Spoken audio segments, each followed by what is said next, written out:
ಹಿನ್ನೆಲೆಯನ್ನು ನೀವು ತಿಳಿದಿರಬೇಕು ಅಂತ ನಾನು ಕಲ್ಪಿಸಿಕೊಂಡಿದ್ದೆ. ಅದಲ್ಲದೆ ಹೇಳಬೇಕಾದ ಹೊಣೆ ನಾವು. ರಾಜಮಾತೆಯವರ ಅಂತಃಪುರದಲ್ಲಿ ನೀವು ಇಷ್ಟು ದಿನಗಳ ಕಾಲ ಇದ್ದವರು, ಅವರು ನನ್ನ ಹೆತ್ತ ಅಬ್ಬೆ ಅಲ್ಲ, ನನಗೆ ಚಿಕ್ಕಮ್ಮ, ನನ್ನ ಹೆತ್ತವೇ ಗಂಗಾಭವ. ಆದ್ರಿಂದ ನಾವು ಗಾಂಗೆಯ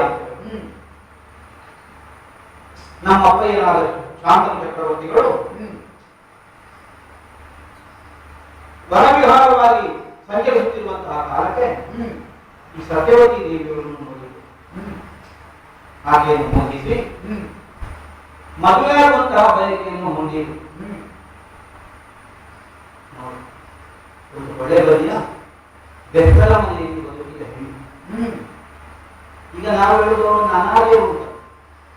ಬೆತ್ತಲ ನಾವು ಹೇಳುವುದಾರು ಕ್ಷತ್ರಿಯರು ಹೇಳುವುದಾರು, ಬೆತ್ತರಿಗೆ ಆಚಾರ ಉಂಟು. ಅನಾರ್ಯರು ಅಂತ ಗುರುತಿಸಲ್ಪಡುವಂತಹ ಮನೆಯಲ್ಲಿ ಬೆಳೆದ ಹೆಣ್ಣಾದರೂ ಆ ಹೆಣ್ಣು ಕೊಟ್ಟ ಉತ್ತರೇ ಚಕ್ರವರ್ತಿಗಳಾವುದು ನೀವು, ಆದ್ರೆ ನನ್ನ ಜೀವನವನ್ನು ನಿರ್ಣಯಿಸಿಕೊಳ್ಳುವ ಹಕ್ಕು ನನಗಿಲ್ಲ. ನನ್ನ ಅಪ್ಪನ ನೋಡಿದ್ರೆ ನಾವು ಆರ್ಯರು ಅಂತ ಹೇಳಿಕೊಂಡು ಪಾಠ ಕಲಿಬೇಕು. ಕೇಳಿಕೊಂಡ ಕಾಲಕ್ಕೆ ಅಪರಾಧ ಕೇಳಿ ಎಷ್ಟು ದೊಡ್ಡ ಸೌಭಾಗ್ಯ. ಶಾಂತರು ಚಕ್ರವರ್ತಿ ಏನು ಖ್ಯಾತಿಯರು. ಇನ್ನೊಬ್ಬರನ್ನು ಅನುಗ್ರಹ ಬುದ್ಧಿಯಿಂದ ಮೈ ನಡವಳಿಸಿದ ಸಾಕು, ಒಬ್ಬ ವೃದ್ಧನಾದ ನವಯುವಕನಾಗಿ ಬದಲಾಗ್ತಾನೆ. ದೇವತೆಗಳ ವರ ಅಂತಂದು ಶಾಂತರು ಚಕ್ರವರ್ತಿ. ಅಷ್ಟು ಸಾಮರ್ಥ್ಯವನ್ನು ಹೊಂದಿದ ಅವರು ಚಕ್ರವರ್ತಿಗಳಾಗಿದ್ದವರು ಕೇಳಿದ ಕಾಲಕ್ಕೆ ಹೊಳೆ ಬದಿಯ ಬೆತ್ತರ ಮನೆಯಲ್ಲಿ ಬೆಳೆದ ಹೆಣ್ಣು ನನ್ನ ಅಪ್ಪಯ್ಯರ ನನ್ನ ಜೀವನ ನನ್ನ ನಿರ್ಣಯ ಕೇಳಿದರು ಚಕ್ರವರ್ತಿಗಳು. ಅವರೇನೋ ಕಾರಣ ಬೇಕು, ಹೆಣ್ಣು ಸಿಗಲಿಲ್ಲ ಅನ್ನುವ ಕಾರಣದಿಂದ ಚಿನ್ನ ಮಾನಸರಾಗಿ ಬಂದರು.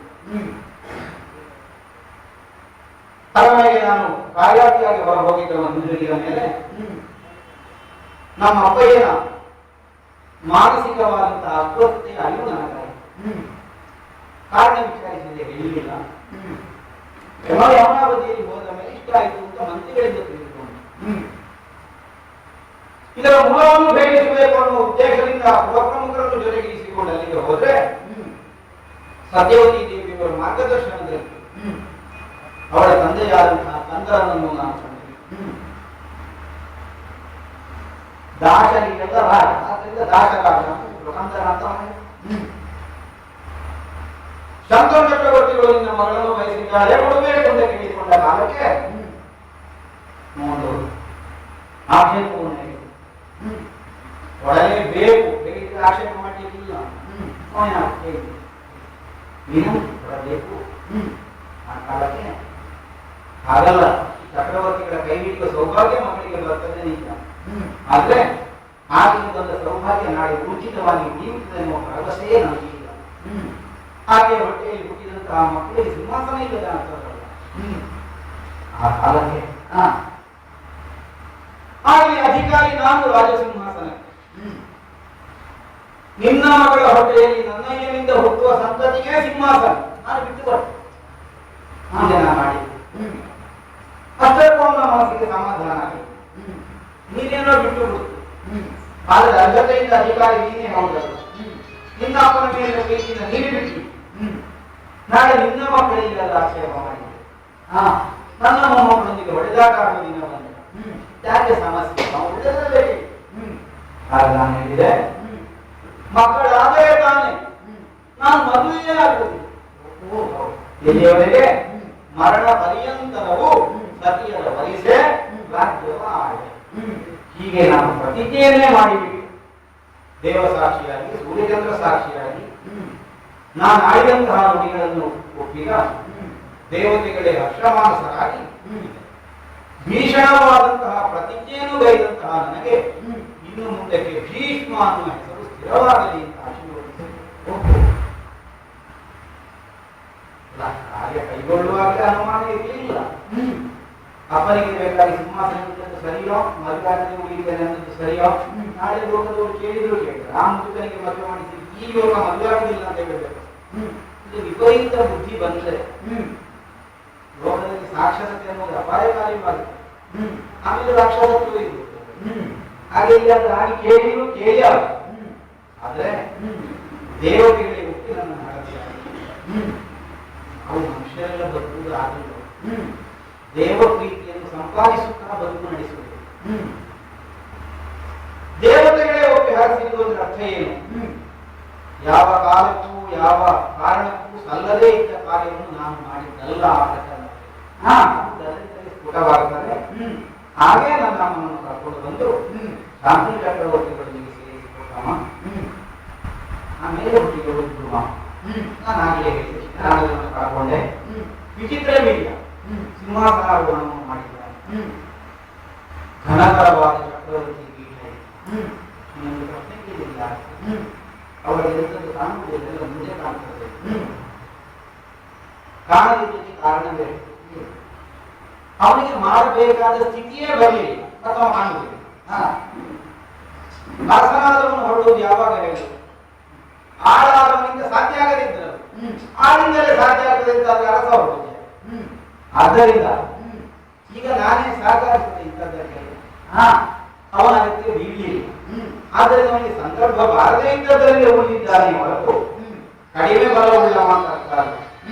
ಮತ್ತು ಇನ್ನೂ ಎದೆಗಾರೇ ಇಲ್ಲವ. ಈಗಾಗಲೇ ಅವನಣ್ಣ ನನ್ನ ತಮ್ಮನಾದ ಚಿತ್ರಾಂಗದವನ್ನು ನಾನು ಕಳ್ಕೊಂಡ. ಕೇವಲ ಸಿಂಹಾಸನದ ರಕ್ಷಕಾಗಿ ಕೈಯಲ್ಲಿ ಬಡಿಗೆ ಹಿಡಿಯಲಿಕ್ಕೆ ಮಾತ್ರ ಅಲ್ಲ ನನಗೆ ಗೊತ್ತಿದ್ದು.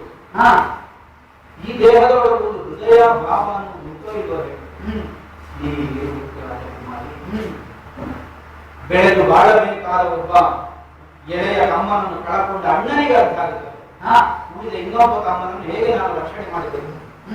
ಆದ್ದರಿಂದ ಅಪಾಯ ಕಾಣುವಲ್ಲಿ ಅವನನ್ನು ಬಿಡ್ಲಿಕ್ಕಿಲ್ಲ. ಮೊದಲು ಅಣ್ಣನೇ ರಾಮನ.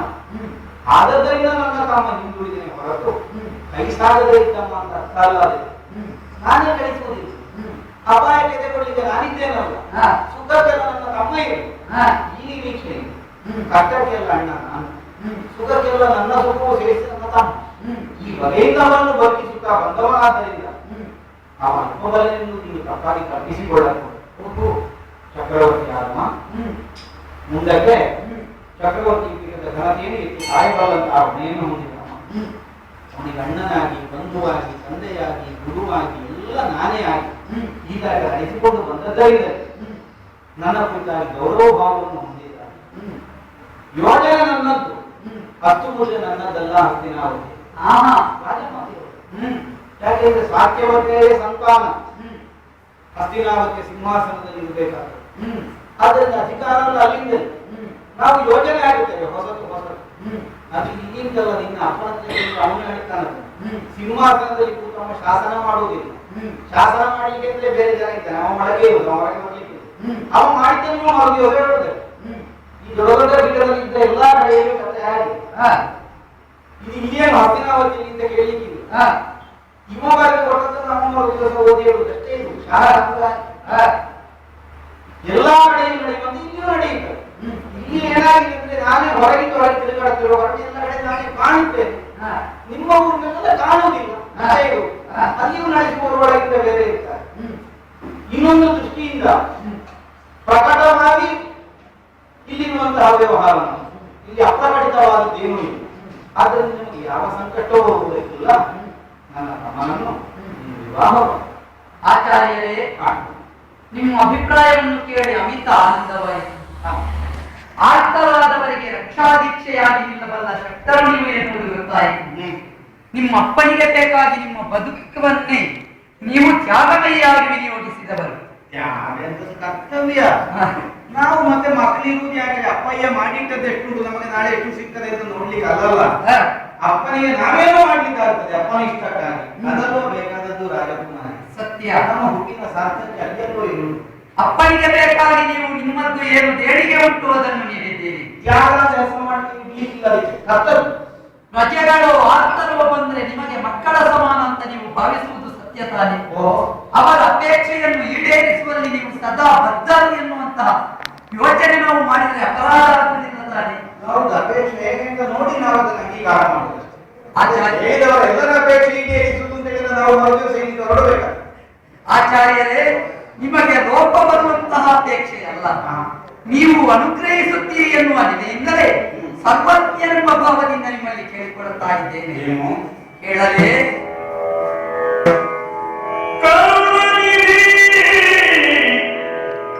ಅವರೇ